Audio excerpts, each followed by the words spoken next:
Savannah Guthrie, a Today co-anchor, recently released a book titled Mostly What God Does, Reflections on Seeking and Finding His Love Everywhere.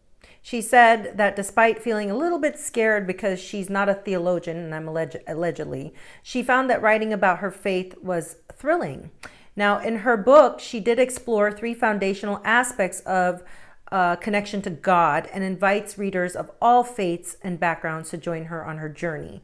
Now, this is a journey, you guys know why, right? And I only say that because when you're in the news or you're in the limelight, talking about your own personal beliefs can be a little tricky. And it does mark a departure from things that she's done in the past, like her children's book that she has here that I found online. And she said that it's so that she can reflect on her deep passion for her faith. So what is the book about? You guys probably are asking, right? The book is a collection of essays, personal reflections based on 6 foundational aspects of connection to God. How she came up with 6, I don't know. But Savannah traces her interest in faith back to her Baptist upbringing, which I'm pretty sure you guys wondered, okay, well, what faith is she, right? So she's Baptist, and discusses her personal struggles and experiences, including loss, divorce, and career challenges, which, I mean, many of us can say that we've had a lot of the similar experiences as Savannah. Most of us deal with that. Why she's doing this, that's what I'm trying to figure out. Maybe you guys can answer in the comments below. I have my own theories, but let me finish what I have to say first. The central message of the book is about God's love, right? Which Savannah believes is the primary action of God. She emphasizes the importance of hope and chooses to maintain optimism despite uncertainties. Savannah Guthrie also shares how she incorporates her faith into her family life, including nightly prayers with her husband and children.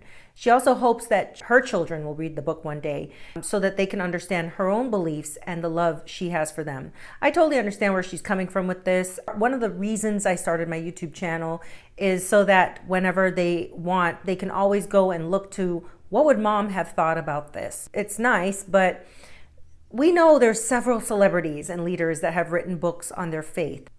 And to this day, I mean, we see tons of self-help books out there. And I think it boils down to everyone wants to know, what do a lot of these people believe in? Oprah Winfrey, remember, wrote The Wisdom of Sundays. Denzel Washington, he wrote a book called A Hand to Guide Me. The only reason I'm mentioning this is we have tons of leaders and people that, I think even Obama has written books like this. Rick Warren has written a book, and God knows, is Rick Warren great? Is Joel Osteen great to you? Not to me. I don't believe that these mega churches and these people who are living high and mighty here on earth are going to have some sort of place in heaven. That's just my personal belief. But they've written books on it, on spirituality. And here's the thing I want to mention. It's something I've recognized with celebrities for a long time. Celebrities always say things like, they'll say things like, I believe in God, or or God has helped me. But they're very vague in their phrasing of God. I think I even posted a video here on my YouTube channel with Chris Pratt. It was Chris Pratt where he was talking about God. And I had so many people in the comments jump up for joy, applauding him. But are you asking what God? Because we can go back to the King James Bible, which was completed in 1611 and translated the Hebrew name of God from Yahweh, which was pronounced Jehovah or Yahweh, right? YHWH, as the Lord. They changed it to the Lord or God in capital letters. That decision was influenced by long-standing Jewish tradition of not pronouncing the sacred name out of reverence. So I'm not a theologian as well, Savannah Guthrie, but I do know what I know. And I know that names and who we're praying to is very important. The translators of the King James Bible followed this practice, aiming to respect Jewish customs and maintain consistency with the earlier translations, such as the Tyndale Bible. To be abundantly clear what I mean by this, and the reason I always bring up things to give you a little food for thought, because I believe that people should always think of things from a critical standpoint. Why is Savannah Guthrie writing this book? Is it really just for her children? Or does she want us to believe that she is a faith-based person. This country is still predominantly, I would say, Christian. There's a lot of people that believe in Jesus here in the United States. There's a lot of people that walk in faith. That's why people like Joel Osteen is so popular. That's why you have these mega churches, is because we are a Bible-thumping, Bible-believing country. Now, whether you're Catholic, Christian, you still have faith in God, in the Alpha, Omega. And what I'm thinking is a lot of these celebrities that want to remain,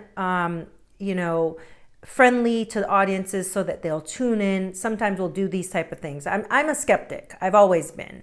But I just want to be abundantly clear about what I was saying about the translation for the name. The King James Bible did not remove the true name of God, but they adhered to the established convention of using the word, quote unquote, the Lord, as a reverential substitute. And I feel that this is unfair because removing the name of the true God, right, which is YHWH, right, which you guys can translate it how you want. There was no J back in the Hebrew. So Jehovah in general with the J in it, I don't know how, personally, I don't care. People have their beliefs, right? I have my own beliefs. But I feel like, let's be real.